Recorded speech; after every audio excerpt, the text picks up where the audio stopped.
कोई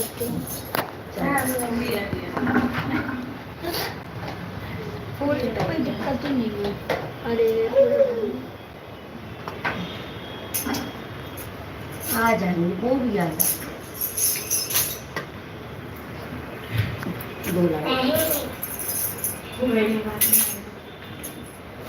देखो एक और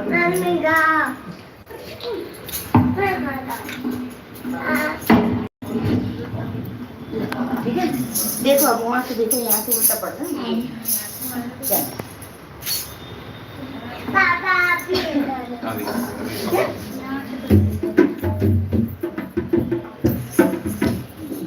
सारी तारीफ ला रही थी। रहन दो उससे कोई दिक्कत नहीं मम्मी। वो तुम जो पानी वाली डिब्बी है वो आगे रख दो, जब भी तुम जलाओगे ना उसमें ही डालना है तुम्हें।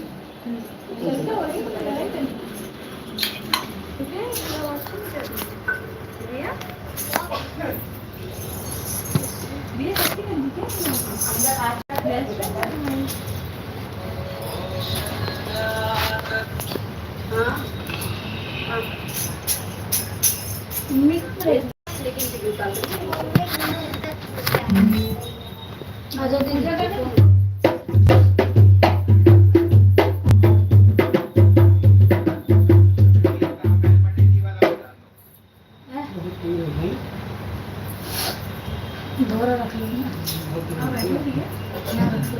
से यहाँ कर लो,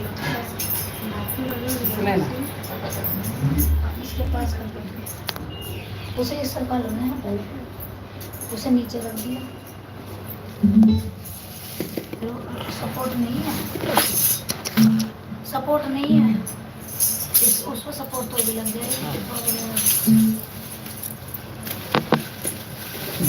पाउडर के डिब्बे से सपोर्ट दे दो। तो चाहिए ना। अरे देख हम बजाएंगे, चल।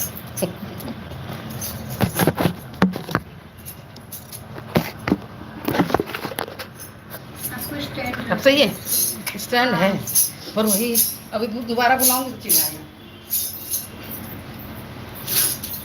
चलो भाई, लाइव है, लाइव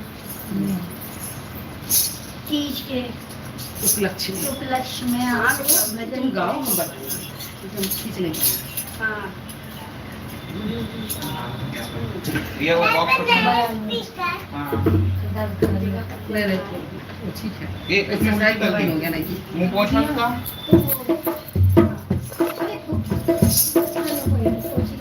मुंह से नहीं पहुंचो, नहीं से सब काम आते हैं।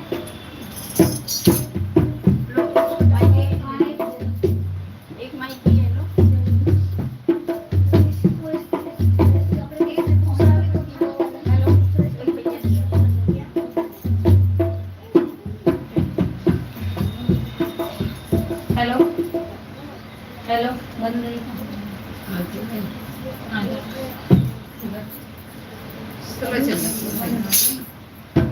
दिया वहाँ से पूछ लिया। चालू कर। हेलो हेलो हेलो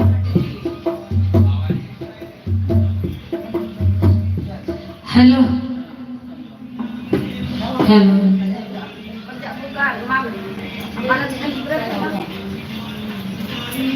सभी बहन भाइयों को सूचित किया जाता है। मोबाइल से करने का।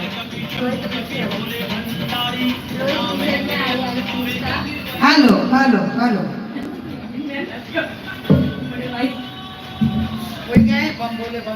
पूजन प्रारंभ हो गया है। आज हरतालिका तीज है, सभी बहनें यहाँ पर आ जाएं, पूजन हो चुका है। भजन कीर्तन और अभी कथा के लिए आपका प्रतीक्षा की जा रही है। आप सभी बहनों को जहाँ तक आवाज जा रही हो, सभी सी 518 रोहित रूसिया जी के घर आप लोग उपस्थित हो। जय श्री श्याम।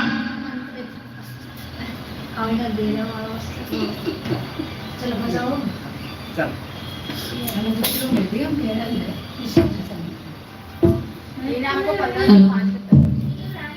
वृंदावन नाचे मोरे ओ मोरे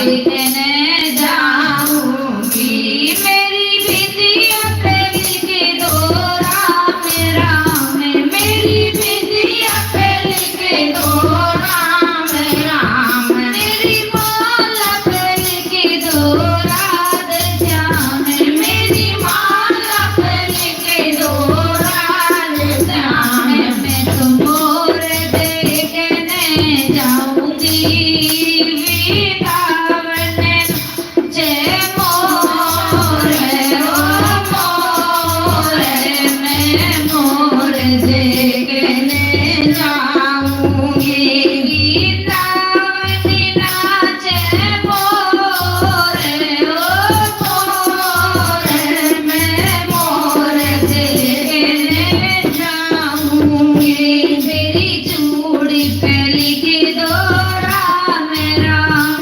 मेरी चूड़ी पे लिखे दो राम राम मेरी मेहंदी पे जाओ मेरी मेहंदी पे राधे श्याम हो श्याम मैं मोर देखने जाऊंगी मेरी मेहंदी पे राधे श्याम हो श्याम मैं मोर देखने जाऊंगी वृंदावन नाचे मोर ओ मोर मैं मोर देखने जाऊंगी वृंदावन नाचे मोर ओ मोर मैं मोर देखने जाऊंगी मेरी तगड़ी पे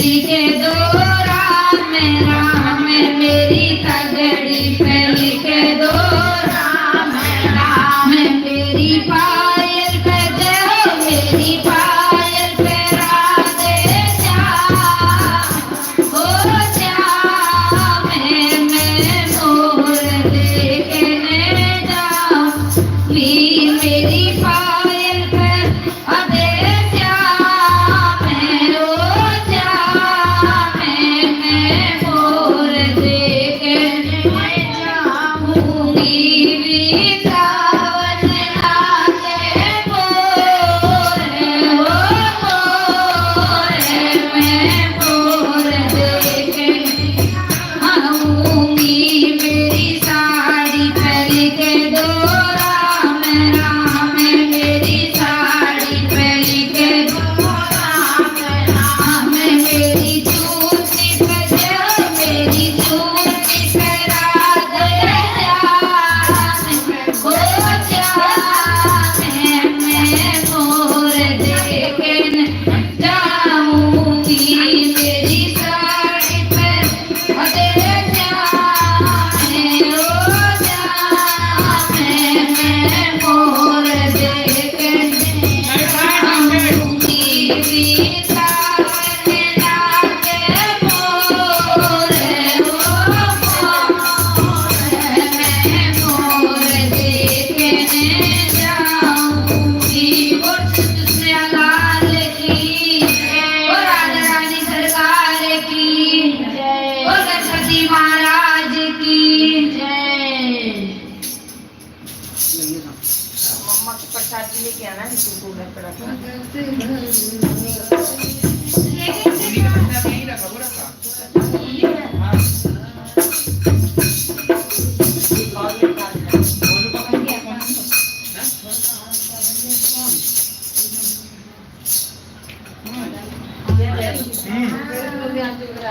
इधर वो आ जाए दो चार कल पंडित जी न चले जाए इधर उधर कराओ तो चलो हम कह रहे भाई आप वही आएंगे आप लोगों की आंटी नहीं आएंगी तो पंडित जी तो फिर चले जाएंगे ये बोल रहे थे कि फिर वो गाँव में लग जाएंगे तो फिर करो वही मैं कह रहा हूँ आप लोग सुनो मम्मी को बुलाना कहीं कथा सुनना है तो कथा चालू होने लगी जल्दी से आ जाओ इसलिए मैं बोल दिया ठीक 8 बजे हमारे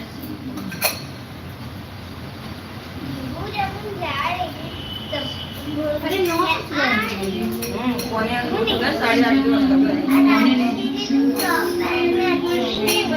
चलो सब लोग आए चलो देखो नया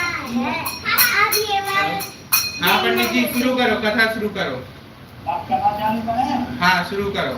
चलो चावल की बात में ले लो भैया। आओ। हिंदी सुनाना। भैया तो है?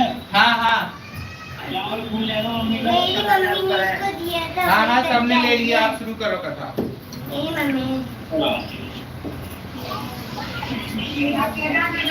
बोलिए गणेश भगवान की गजाननं मोदगणाधिदेवतं प्रचारवक्षणं उमासतं शोकविनाशकारकं नमामि विघ्नेश्वरपादितन्त्वजमहो। श्री गणेशाय नमः। श्री भाद्रपद मास के शुक्ल पक्ष की तृतीया को कहा जाता है। इसी परम पावन भूमि कैलाश, कैलाश कहाँ? शंकर जी का जो पर्वत है कैलाश पर्वत पर विशाल वट वृक्ष के नीचे, यानी वृक्ष बरिया का वृक्ष था बड़ा विशाल, और भगवान श्री पार्वती जी सभी गणों है बारंबार विराजमान थे। और भगवान कौन कौन साथ में थे? वीरभद्र, भृंगी, सिंगी, नंदी, इनके जो क्या होते हैं गण होते हैं, और अपने अपने पैरों पर सदा शिव के बारंबार को शोभा यात्रा बढ़ा रहे थे। और गंधर्व गण के अंदर किसी भगवान की छंदों से किसी गान स्वर थे और बारहों से अलग थे। उसी को अवसर पर पार्वती जी ने भगवान जी से दोनों हाथ जोड़कर क्या किया कि इस कालक मेरे बड़े सौभाग्य हैं जो मैंने आपके शरीर के प्रति को वर्ण किया है। और क्या मैं जान सकती हूँ कि मैंने ऐसा पुण्यर्जन किया पिछले जन्म में, और आप अंतर्यामी हैं, आप मुझे बताने की क्या करो, कृपा करो, मैं सुनना चाहता हूँ। तो पार्वती जी की ऐसी प्रार्थना सुन करके कौन बोले? भगवान शंकर जी भोलेनाथ बोले, हे देवी तुमने अति उत्तम बात प्रस्तुत किया है और पुण्य का संग्रह किया है, जिसे तुमने मुझे प्राप्त किया है वो ऐसी कृपा है। और अब तुम्हारे आग्रह पर प्रकट करता हूँ। कथा शुरू होती है। कथा प्रारंभम और जेता उसका क्या वर्णन। और भाद्रपद मास के शुक्ल पक्ष की तीज का व्रत हड़ताल का के नाम से प्रसिद्ध है। जैसे तारागणों में चंद्रमा, नवग्रह में सूर्य, वर्णों में क्या ब्राह्मण, और देवताओं में इंद्र, पुराणों में महाभारत, वेदों में ऐसा ही व्रत है जो क्या नाम से पड़ा है? तीज। आज कौन सी तिथि है? तीज है। तीज हस्त नक्ष में पड़े और भी महादायक होता है। ऐसा सुनकर के श्री पार्वती जी ने कहा कि हे महेश्वर मैंने कभी और कैसे किया था? क्यों? क्योंकि पार्वती जी को भी मालूम नहीं था कि हमने तीजा कब रही। और आप कथा का विस्तार के साथ सुनाने की इच्छा कीजिए, हमारी सुनने की दुर्लक्षा है। इतना सुन करके भगवान शंकर जी बोले कि हे भगवान कुमार, भारत के उत्तर देश में एक पर्वत है, वहाँ की राजा कौन है? हिमाचल।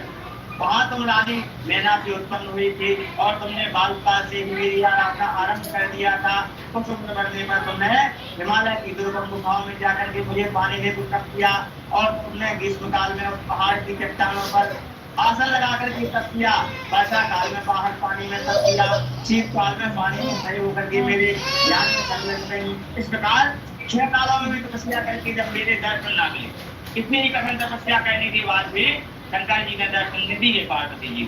फिर और तुमने केवल ऊर्ध्वमुखी करके केवल क्या किया?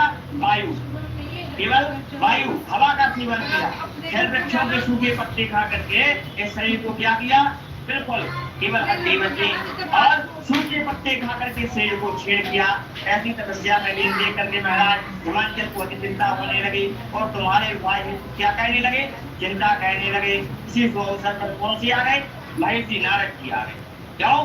क्योंकि नारद जी को काम रहता था कि हर सातों लोगों को ग्रहण कहना, और राजा ने हर्ष के साथ नारद जी का क्या किया? स्वागत किया, वंदन किया, और प्रस्तुत होने का कारण जानने के इच्छुक हुए। तो नारद जी ने कहा है कि हे राजन, मैं भगवान विष्णु के घर से आया हूँ और मैं क्षीर सागर वैकुंठ धाम से आया हूँ। मैं चाहता हूँ कि आपकी कन्या को सुंदर योग वर प्राप्त हो। तब वैकुंठ निवासी से सैया भगवान ने आपकी कन्या का वर्ण स्वीकार किया है। तो राजा हिमाचल ने कहा कि महाराज मेरे सौभाग्य है, जो मेरी कन्या को किसने वर्ण किया? भगवान विष्णु ने स्वीकार किया है, और मैं अवश्य अपनी कन्या का माता कन्यादान करूंगा। और सुनिश्चित हो जाने पर नारद जी वैकुंठ पहुंच करके श्री विष्णु भगवान श्री पार्वती जी के विवाह का निश्चित सुनाया। इधर महाराज हिमाचल वन में पहुंच करके पार्वती जी को विष्णु से विवाह होने का निश्चित समाचार दिया। यह सुनते ही पार्वती जी को क्या हुआ, महान दुख हुआ, महान क्रोध हो गई पार्वती जी और सबसे बैल करके तो अपनी सती के पास पहुंचे से विलास करने लगी। क्यों? क्योंकि पार्वती जी का विवाह किसके साथ संपन्न हुआ था, पार्वती जी के साथ। और उनके पिताजी क्या कर रहे थे, भगवान विष्णु के साथ शादी करा रहे थे। उस समय उसको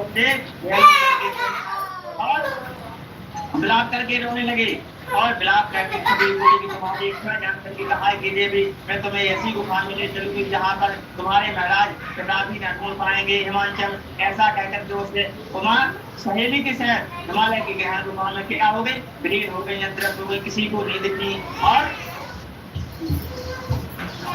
विलीन हो गई। और तब महाराज हिमाचल को बुला करके पार्वती को ढूंढते हुए विलाप करने लगे कि मैंने विष्णु जी को स्वीकार वचन दिया है, कैसे पूर्ण हो रहा। ऐसा कहकर के वो मूर्छित होकर के क्या हुए, गिर पड़े। तत्पश्चात सभी प्रवासियों को साथ लेकर के ढूंढने को महाराज ने क्या किया, पदार्पण किया पटियापुरा जंगल में और चिंता कहने लगी। कहा कि मेरी कन्या को या तो जंगल में व्याघ्र ने खा लिया या सर्प ने रस लिया या कोई राक्षस क्या करने गया, हरण करके लिए गया है। उस समय तो अपनी सहेली के साथ गुफा में पहुंच करके बिना अन्न जल के मेरे मृत्यु कहने लगी और सीधन बात की स्थितियां तुम्हें पक्ष पड़ी और तुम्हारी पूजा के फलस्वरूप क्या हुआ, मेरा कैलाश पर्वत क्या हुआ, हिलने लगा। तो मैंने जाकर के तुम्हें क्या दिया, दर्शन दिया और तुमसे कहा कि देवी मैं तुम्हारे व्रत और पूजन से अति प्रसन्न हूँ, तुम अपनी कामना का मुझसे वर्णन करो। इतना सुनकर के तुमने लज्जित भाव की प्रार्थना की, आप अंतर्यामी है, मेरे मन के भाव आपसे छुपे नहीं है, मैं आपको पति के रूप में चाहती हूँ। इतना सुनकर के तुमने पूर्ण वरदान दिया और अंतर ध्यान हो गई। उसके बाद तुम्हारे पिता हिमाचल मंत्री होते हैं, ढूंढते ढूंढते यहाँ पर पहुंचे, नदी तट पर हमारे तो मुख्य होकर के उतर पड़े और उसी समय तुम अपनी सहेली के साथ मेरी बालू की मूर्ति विसर्जन कहने नदी तट पर पहुंची। तो तुम्हारे नगर निवासी मंत्रीगण तुम्हारे प्राप्त करके तुमसे लिपट करके रोने लगे कि तुम चली आई, क्योंकि यदि भयानक यहाँ पर सिंह संकट में होकर गया इस भयंकर मन को त्याग करके अपने घर को भुगतान करो। ऐसा कहने पर तुमने कहा कि पिताजी मेरा बात तुमने स्वीकार किया है, इससे मैं जीवन में रह करके अपने प्राण को त्याग दूंगी। और ऐसा सुन करके महाराज अति चिंतित हुए, बोले कि हे पुत्र तुम शोक मत करो, मैं तुम्हारा विवाह भगवान किसके साथ करूंगा, कदापि भगवान विष्णु के साथ नहीं करूंगा। और जो अवश्य तुम्हारे भोलेनाथ पसंद है उन्हीं सदाशिव के साथ तुम्हारे विवाह संपन्न करूंगा। तब तुम अति प्रसन्न होकर के सहेली के साथ नगर होकर के अपनी माता सहेली से मिले और कुछ समय के बाद मुहूर्त में तुम्हारा विवाह वेद विधि के साथ महाराज हिमाचल महारानी ने मेरे साथ पुण्य का अर्जन किया। क्यों? क्योंकि शादी कब हुई थी, महाशिवरात्रि को। और ये सौभाग्यशाली जिस सहेली ने तुमको हर करके हिमालय की गुफा में रखा, मेरी प्राप्ति का प्रक्रिया इसी से प्रस्थान का हर साल का पड़ा है और में शेष हुआ। और इस प्रकार सुंदर की माता पार्वती ने कहा कि तू आपने मेरी मिलने की कथा करके मुझे तो प्रसन्न किया, फिर सत्यों कहने का प्रधान व इसका फल सुनाया, कृपा करके वो भी सुनाइएगा और सतत फल भी सुनाइएगा। इतना सुनकर के भगवान सदाशिव ने कहा कि मैं सबका इस प्रकार हर सुना रहा हूँ, सुनो सौभाग्यशाली स्त्री अपनी चाहने वाली कन्या को कहना चाहिए बात पद्मा के सभी पक्षी दिया कि शाम को आरंभ करते आरंभ धारण करें, निराहार बिना फलाहार और निर्जला होकर के रखना चाहिए। भगवान श्री पार्वती जी की प्रतिमा स्वर्ग की स्थापित करके केले के फल पुष्प आदि के खंभे स्थापित करके रेशमी वस्त्र के जलों का दान करके चंदनवा लगा करके भगवान शिव का बालू का लिंग भगवान का चिट्टी का स्थापित करें और पूजन वैदिक मंत्र से स्तुतिगान महावाद और वैदी शंख मृदंग घंट आदि से क्या कहना चाहिए, विशेष क्या करना चाहिए, रात्रि जागरण करना चाहिए। दो बात ऐसे बताए गए कि इनमें रात्रि को सोना नहीं चाहिए। कोई भी मंत्र रात्रि आदि कहो, ओम नमः शिवाय कहो। क्यों? क्योंकि शंकर जी किसको भजते हैं, राधे राधे। और राधे राधे किसको बनते हैं? भोलेनाथ को बनते हैं। और विशेष करके जागरण करना चाहिए, क्योंकि जो सो जाता है तो अगले जन्म में क्या होता है? मगरमच्छ होता है, तितली होता है, चंदवादर होता है। और यहाँ पर 84 लाख योनि में कोई भी बन सकती है। और भगवान शिव के पूजन के बाद फल फूल पकवान लड्डू मेवा तरह के भोग की समर्पण करें। तथा ब्राह्मण को द्रव्य अन्न वस्त्र आदि से दान दायित्व देना चाहिए। और भगवान शिव को प्रति वस्तु स्थित पंचाक्षरी मंत्र से क्या कहना चाहिए? ओम नमः शिवाय का नाम का जाप करना चाहिए। ओम नमः शिवाय कह करके कमर पर करना चाहिए। बोले शंकर भगवान पार्वती जी की जय। संकल्प के बाद हवन धूप पूजन, ठीक है भैया? हाँ, संकल्प करवा दो। ठीक है भैया? हाँ हाँ जी। ठीक है पंडित जी। कल सुबह